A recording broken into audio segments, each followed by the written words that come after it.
Καλησπέρα φιλαράκια μου, καλησπέρα σε άλλη μια βόλτα. Είμαι σίγουρος ότι θα φάμε πάρα πολύ βροχή. Θέλω να σας πάω στο πιο όμορφο καφέ μηχανής κατ' εμέ της Αγγλίας. Σταμάτα, μη μας στείλεις στο The Air. Οπότε θέλω να σας πάω στο καλύτερο. Τι κάνεις, θα παρκάρεις, θα ξεπαρκάρεις, τι γίνεται? Γαμώ το κέρατό μου.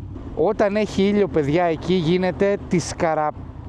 Σήμερα θα δείτε μόνο τους πραγματικούς οδηγούς που λέμε, που είναι αυτοί που δεν τους νοιάζει άμα βρέχει και απλά βγαίνουν έξω. Όταν βρέχει και πας ας πούμε σε καφέ μηχανής και βλέπεις ας πούμε τον κόσμο που είναι εκεί, είναι αυτοί που δεν τους νοιάζει άμα βραχτεί η μηχανή τους, οδηγάνε όλο το χρόνο. Όπως και εγώ δεν είμαι αναβάτης εποχής, δηλαδή δεν οδηγάω μόνο το καλοκαίρι, οδηγάω όλο το χρόνο και το χειμώνα και με πάρα πολύ βροχή. Έχω οδηγήσει με χιόνι, ποδηλάτες, δεν λέω τίποτα άλλο. Μπορεί να μην έχει και κανέναν, αλλά θα δούμε. Μείνετε μαζί μου και θα περάσουμε όμορφα. Σε αυτό το σημείο θα περάσουμε λίγο την κίνηση από εδώ κεντρικά. Τι έχουμε εκεί μπροστά, αστυνομικό είναι ή είναι ασθενοφόρο? Γιατί μοιάζουν αυτά τα δύο, νομίζω ασθενοφόρο είναι.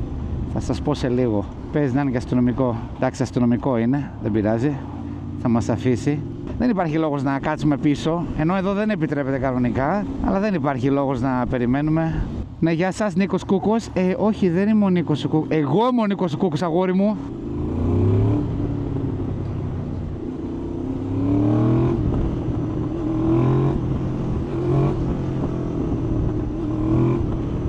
Βλέπετε εδώ φοράω τα γύφτικα μου. Εδώ, ρίτσα. Όχι αρεστή σήμερα, ρίτσα. Έχουν καλύτερα παντελόνια. Γιατί το κάνεις, πες μου, γιατί? Άμα έχεις σκοπό... Θα τρελαθούμε ρε μαλάκα, θα μας τρελάνεις ρε. Αναστροφή ρε, γαμώ το σπίτι σου, βλάκα, ηλίθιε. Είστε, δεν μπορώ να πάω 5 μέτρα χωρίς να ρίξω καντήλια και Χριστοπαναγίες. Πραγματικά, άχρηστη. Είναι δυνατόν? Το καταλαβαίνεις ότι θα κάνει μαλακία γιατί πηγαίνει πολύ σιγά ενώ δεν θα έπρεπε. Αν είναι δυνατόν δηλαδή, αν είναι δυναμών, ελιές καλαμών. Κόψε. Ρε μαλάκα, πάνω από τον κυκλικό, τόσο μάγκας. Θες να μου δείξεις ότι έχεις RAV4? Κάτσε, το ένα το φως του δεν δουλεύει στα αριστερά, κάτσε να το πω. Your left brake light doesn't work. Πάντα το κάνω αυτό. Τους λέω άμα δεν δουλεύουν τα φώτα τους, γιατί άμα τους σταματήσουν θα τους γράψουν. Και επίσης είναι και καλύτερο για αυτούς, γιατί πού να ξέρεις άμα δεν δουλεύουν τα φώτα σου? Τι θα βάλεις το γείτονά σου να πατάει το φρένο να κοιτάξει τα φώτα σου κάθε πρωί που ξεκινήσεις? Δεν έχει λογική. Οπότε ναι, όσο μπορούμε βοηθάμε, εντάξει, δεν είναι... Είμαστε λίγο κατσαπλιάδες, κάγκουρες, αλλά δεν είμαστε τόσο. Εκεί βλέπω θα βρέξει πάρα πολύ εκεί που πάμε. Περιμένω βροχή, παιδιά, να σας πω την αλήθεια. Δεν είναι ότι δεν την περιμένω, αφού έχω ντυθεί τέρμα και στα διάβροχα. Ελπίζω να μην βρέξει μέχρι να πάμε. Ελπίζω εγώ τώρα με το μυαλό μου και καλά. Θα βρέξει σίγουρα. Και επίσης ελπίζω να μην βρέξει όσο είμαστε εκεί. Τουλάχιστον να σας δείξω λίγο το καφέ. Πώς φαίνεται, άμα έχει καμιά μηχανή απ' έξω, άμα δεν είμαστε οι μοναδικοί, εγώ και ο φίλος μου ο τρελαμένος που θα με περιμένει εκεί λογικά. Το καλοκαίρι, παιδιά, εκεί δεν μπορώ να σας εξηγήσω, έχει εκατοντάδες μηχανές, έτσι, γίνεται πανηγύρι κανονικό. Είναι πάρα πολύ ωραία. Έψασε λακκούβα. Χωράμε? Περίπου. Εδώ ηλεκτρικό διπλοτάβανο, διπλοόροφο, διόροφο, το βρήκα. Διόροφο λεωφορείο, παιδιά. Είχαμε πολύ όμορφα λεωφορεία πριν από 4 χρόνια, αλλά ήταν ιδρυβικά και δεν τα θέλανε, έτσι. Άκου τώρα λογική. Τους έπιασε εδώ τώρα να αλλάξουν όλα τα λεωφορεία. Και τι κάνανε? Ολοκαίνουργια λεωφορεία μοντέλα του 2020, όλα τα αποσύρανε και φέρανε αυτά τα ηλεκτρικά. Και ο λόγος είναι επειδή απλά θέλανε ηλεκτρικά. Και τα άλλα τα λεωφορεία, ο κινητήρας δεν χτυπούσε μέχρι να φτάσει τουλάχιστον 15-20 μίλια. Μπορεί και παραπάνω. Οπότε ουσιαστικά ήταν ηλεκτρικό. Στην πόλη πάνω από 20 δεν μπορείς να πας. Αλλάξανε τα λεωφορεία τους. Σαφώς χρεώσανε τους πολίτες. Έχουμε τρομερούς φόρους και τέτοια. Λογικά δεν σας ενδιαφέρουν αυτά, αλλά μας ενδιαφέρουν λίγο της πραγματικής ζωής πράγματα. Πείτε μου στα σχόλια, αν θέλετε να ακούσετε περίπου τι συμβαίνει εδώ. Δεν θέλω, με το κανάλι θέλω να είναι, πώς το λένε, χαβαλετζίδικο. Δεν θέλω να σας στεναχωρώ χωρίς λόγο. Θέλω να το κρατήσω έτσι φιλικό, χαβαλετζίδικο. Λίγες βολτούλες, λίγες βρισιές. Αλλά άμα θέλετε να μάθετε και λίγο αλήθεια πέραν της Ελλάδας, τι συμβαίνει εδώ, θα σας την πω με τα χαράς. Πού είναι μεγάλε το flash? Όχι, δεν σε παίρνει, είσαι φορτηγό και θα τους πάρεις όλους παραμάζωμα? Αχάρε, διάολε. Τέλος πάντων, είναι ο αδερφός μου φορτηγατζής Παύλα Νταλικέρης και θα σε συγχωρέσω, λέει ο αδερφός μου. Άκου τώρα. Άκου τώρα λογική των παλιών, των παππούδων, των γυρεότερων. Μη το σκάς, μου λέει πρώτες και τα αφήνεις, μου λέει. Θα σου. Τι μου είπε. Κάτι μου είπε οι καδένες. Δεν θυμάμαι τι μου είπε. Αυτός δεν έχει υπολογίσει κάτι όμως. Ότι αυτό εδώ είναι Honda. Όταν αυτό το μηχανάκι βγαίνει από το εργοστάσιο, ο Ιαπωνέζος, γιατί αυτό φτιάχτηκε στην Ιαπωνία, ξέρει ότι δεν θα το προσέξεις. Ξέρει ότι έχει υπολογίσει ότι θα πας μέχρι και 5-6 χιλιόμετρα χωρίς λάδι. Το ξέρει. Όταν φτιάχνει ο Ιαπωνέζος κάτι, παιδιά, δεν το φτιάχνει με τη λογική ότι θα σας χαλάσει, ότι θα πρέπει να το πας για όχι. Το φτιάχνει ότι δεν θα το κάνεις ποτέ service. Τέλος. Η λογική του Ιαπωνέζου είναι ότι αυτό είναι το μηχανάκι, ό,τι και να γίνει, όταν θα θες να πας το πρωί στη δουλειά σου, θα σε πάει. Να το ξέρεις. Φίλοι μου, νομίζω ο γκόμενός σου τον παίρνει. Δεν είμαι σίγουρος, αλλά 90% νομίζω την κουνάει την αχλαδιά. Τη σηκώνει την πετσέτα.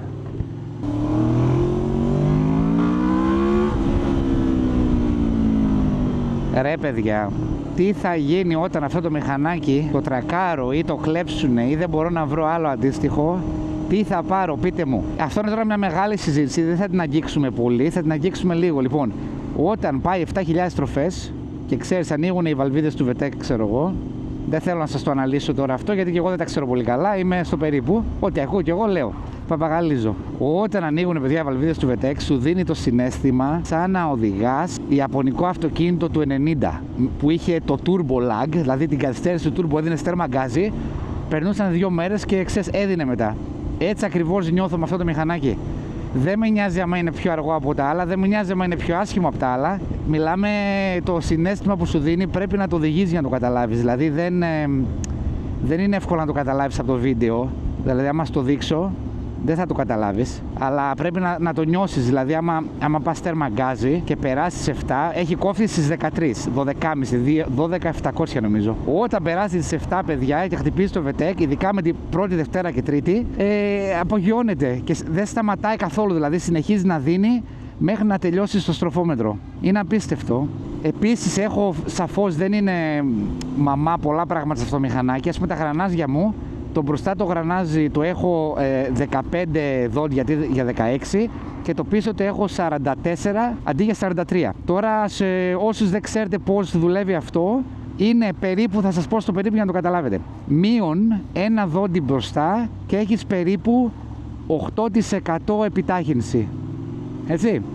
Περίπου 8%, 7,8%, ας πούμε 8%. Όταν προσθέτεις ένα δόντι πίσω, δηλαδή πάει αντίθετα αυτό, έχεις 3% επιτάχυνση. Οπότε εγώ έχω περίπου, ας πούμε, 11% διαφορετική επιτάχυνση και πιο μικρό κυβότιο σε σχέση με ένα normal cross runner. Θα μπορούσα να πάω και πιο μικρό μπροστά και πιο μεγάλο πίσω, αλλά μετά κάνω πάρα πολλά ταξίδια εγώ. Αυτό είναι το θέμα. Δηλαδή πήγα αυτό το χρόνο, πήγα 2 φορές Βέλγιο, Ολλανδία, πήγαμε όλο αυτό το τέτοιο, έχω και τις βαλίτσες. Θέλω τουλάχιστον όταν πηγαίνω στην εθνική οδό ή σε οποιοδήποτε δρόμο, να αφήσουμε τον κυριούλη γιατί είναι ταχυδρομείο. Πάντα, παιδιά, θα σέβεστε τα ταχυδρομικά μέσα γιατί μας φέρνουν όλα τα όμορφα πράγματα που έχουμε, έτσι. Όταν δηλαδή πηγαίνω στην εθνική οδό και έχω π.χ.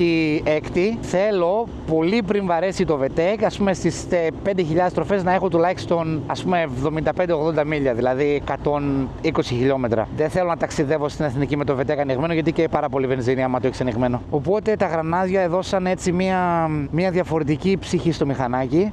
Επίσης θέλω να πω ότι είναι το μοναδικό mod, η μοναδική βελτίωση, η οποία κοστίζει πάρα πολύ λίγο, αλλά η διαφορά που βλέπεις είναι πελώρια, παιδιά. Από όταν το πήρα, εντελώς μαμά, όταν έσκαγες πρώτη π.χ., εντάξει, πήγαινε, έπρεπε για να δώσει πολύ, έπρεπε να χτυπήσει VTEC. Τώρα, άμα το σκάσεις μια πρώτη Δευτέρα, σηκώνεται κατευθείαν. Όταν το έβγαλε η Honda το μηχανάκι, νομίζω έτσι έπρεπε να το βγάλει. Νομίζω κάνανε λάθος που είχαν τόσο μεγάλες σχέσεις στο κυβότιο ταχυτήτων. Γιατί το μηχανάκι έχει ένα κινητήρα ο οποίος κανονικά δεν του ταιριάζει. Είναι κινητήρας για σπορ μηχανάκι, αλλά αυτό είναι ψηλό μηχανάκι. Έπρεπε να δώσει στον κόσμο και τα δύο. Έπρεπε να τους δώσει και το σπορ χαρακτήρα και το χαρακτήρα touring.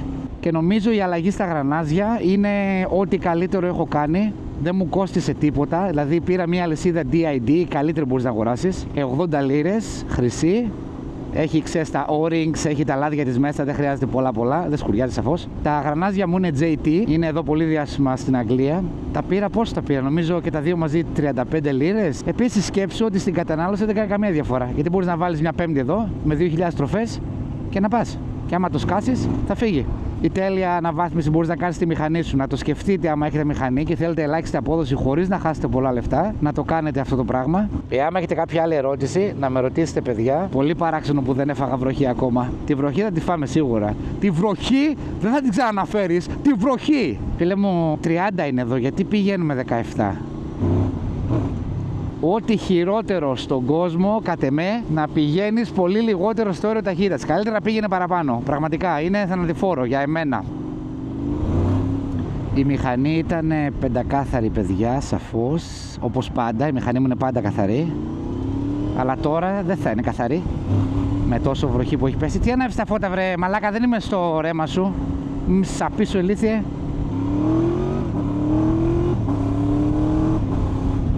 Να το σκύρα τώρα.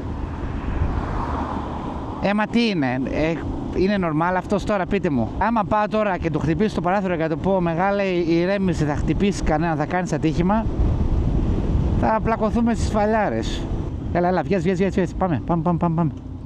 Ρε, βγήκε ήλιος ρε, εσείς είστε γουρλίδες. Κοίτα εδώ δες. Κάτσε μην τρακάρω. Ρε, βγήκε ήλιος, θα τρελαθώ ρε. Δεν το πιστεύω, παιδιά, αυτό είναι...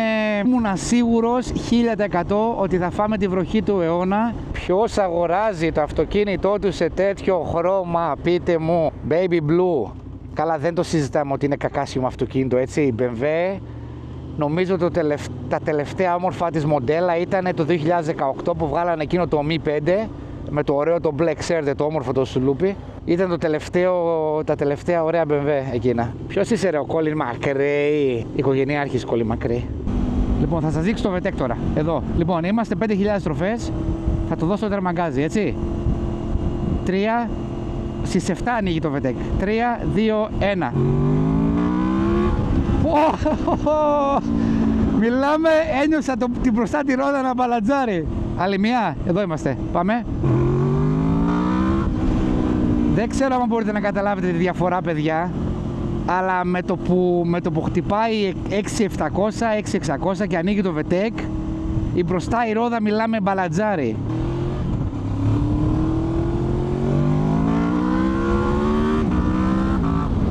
Τρία, 2, 1.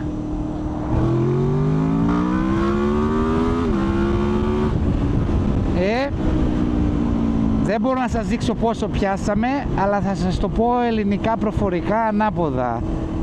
Σε χιλιόμετρα πιάσαμε... Κάτσε να το σκεφτώ λίγο, γιατί δεν το σκέφτηκα πολύ όταν σας το είπα, θα σας το πω. Σε χιλιόμετρα πιάσαμε, θα σας το πω ανάποδα, έτσι. 031.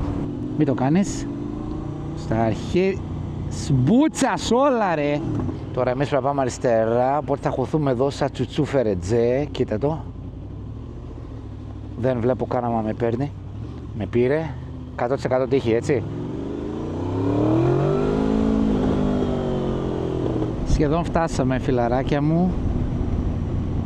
Έχει ελάχιστη κίνηση, την οποία σαφώς αποφεύγουμε κάνοντας τέτοια. Εδώ είναι ο Ρουφιάνος, παιδιά, έτσι φαίνεται, δέστονα. 1 η καμερούλα, 2 η αστυνομία. 2 Ρουφιάνοι back to back που λένε στο χωριό μου.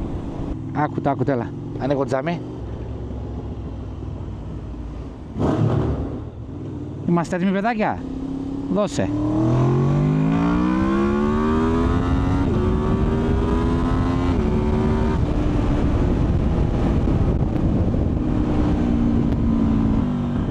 Το κάνουμε ένα ακόμα VTEC εδώ. 5.000 στροφές, δώσε.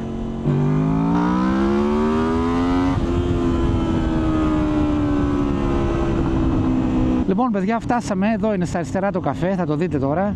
Θα ανοίξω το τζαμάκι. Μακάρι να έχει μηχανές για να μιλήσουμε λίγο. Για να δούμε. Έχει μηχανές μεγάλε. Λοιπόν, θα μπω τώρα ύπουλα, του φίλου με μηχανή εκεί είναι, τον βλέπω ήδη. Θα το παρκάρω κάτω από το υπόστιγο για να το δούμε, ξέρετε, πιο ύπουλα. Εδώ είναι, ο δικός μου είναι αυτός. Λοιπόν, εδώ είναι το καφέ που βλέπετε. Στα αριστερά εκεί είναι η πίτσα. Εδώ είναι το καφέ που παίρνεις τα πράγματα. Εδώ μπορείς να κάτσεις. 3,49, όπως το βλέπετε. Αυτό δεν έχω ιδέα τι είναι. Harley λέει.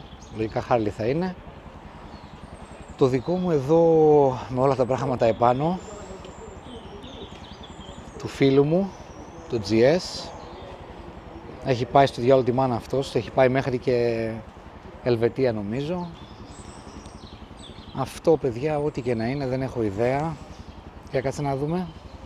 Honda φαίνεται σαν CBR, αλλά δεν είμαι σίγουρος για να σας πω την αλήθεια. Το Yamaha, το κλασικό, το 700 πρέπει να είναι αυτό, το XSR.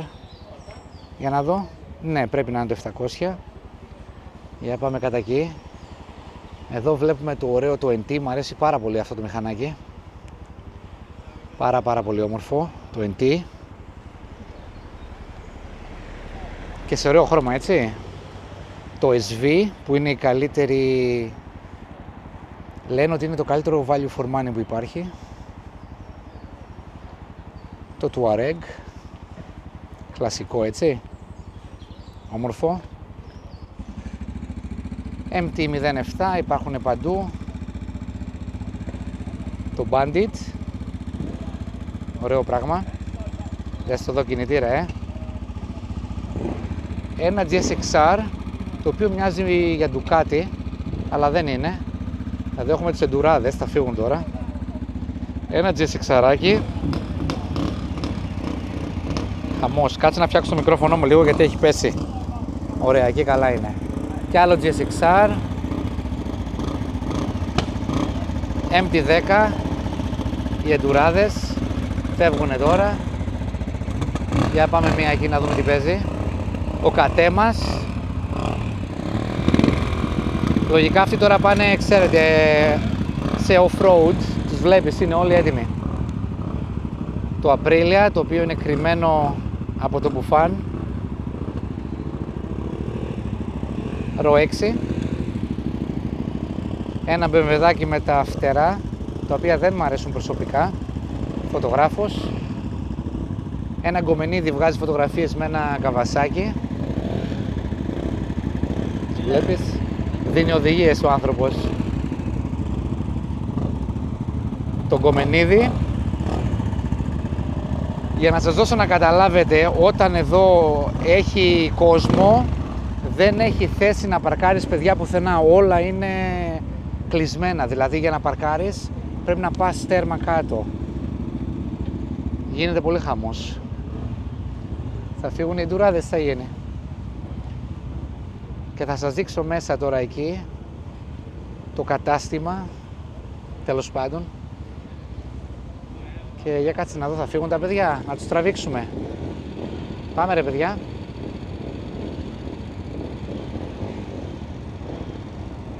Εντάξει, θα φύγουνε σε κάποια φάση. Λοιπόν, εδώ είναι το καφέ. Σαφώς χώρος για να πας παντού. Το βλέπετε ήδη. Τώρα φυσικά είναι λίγο νωρίς εδώ, αλλά έχει καλό καιρό. Λογικά μετά θα γίνει χαμός. Εδώ παίρνεις τις πίτσες, οι οποίες είναι κλειστές. Εδώ είναι το καφεδέτο, άμα το βλέπετε. Έτσι. Εδώ είναι η είσοδος. Μια μηχανή πεταμένη εδώ, στα πλάγια. Έτσι. Δεν θέλω να τους στεναχωρήσω πολύ σήμερα, δεν θέλω να τους αγχώσω. Να πηγαίνω. Και ναι, καλοκαιράκι εδώ, παιδιά, της Πόπης, έτσι. Δεν έχει χώρο ούτε να κλάσεις. Πάμε ρε ντουράδες, να σας βγάλω ένα βίντεο. Να τι φεύγουνε, δες τους.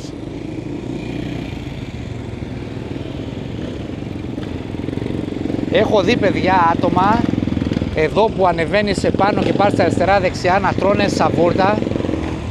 Σαβούρτα δεν λέγεται όταν πέφτεις. Επειδή είναι σαν βουναλάκι και δεν πηγαίνουν γρήγορα αρκετά. Οπότε έχω δει αρκετά άτομα. Τώρα θα ακούσουμε και τα... Αυτός εκεί είναι ο φίλος μου. Τρώει τώρα, να σας το δείξω. Δες εδώ φάτσα ρε ο άνθρωπος. Δες. Είναι ψυχάκια και αυτός σαν και εμένα. Με τη βροχή βγήκαμε έξω. Και παιδιά, αυτό ήταν. Ελπίζω να σας άρεσε. Πάει το μικρόφωνο. Κόπηκε. Ελπίζω να σας άρεσε και θα σας δω την επόμενη φορά. Να είστε καλά, υγεία και πάντα όρθιοι.